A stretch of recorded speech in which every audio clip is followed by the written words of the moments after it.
L'anunci d'unes obres de repavimentació a la carretera neutral per part de les autoritats franceses ha fet créixer la tensió a Llívia. Amb el conflicte del projecte de la rotonda Ur com a rerefons, aquest anunci ha fet encendre els ànims a la localitat i els darrers dies han aparegut pintades a la carretera i s'han fet caure els cartells que anuncien les obres. Els treballs comportaran que a partir de dimecres i fins a finals de setmana calgui tallar la carretera neutra entre la Joncassa i l'encreuament amb l'E9. Això, denuncien des de l'Ajuntament, els comportarà problemes, ja que hauran de travessar territori francès per obligació i això dificultarà l'accés de cossos armats o del mateix transport escolar. Ens obliguen a donar volta per Ur i per la Joncassa i tornar, o per Bormadam i Viaix, i el problema sobretot és el transport escolar, la línia urbana que ens uneix amb Barcelona, bombers, policies, que ens quedem aïllats, sitiats. Si és un problema aquí a Llívia,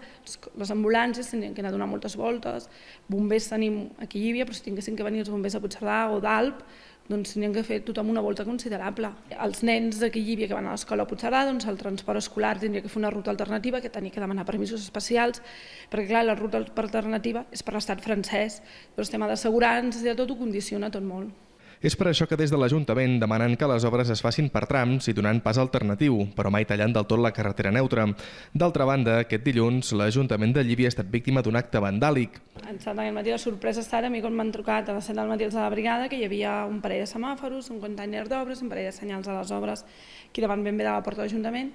i a més la pancarta que tenim en contra les obres que volen fer a la Nacional AR20 per l'enllaç trencada.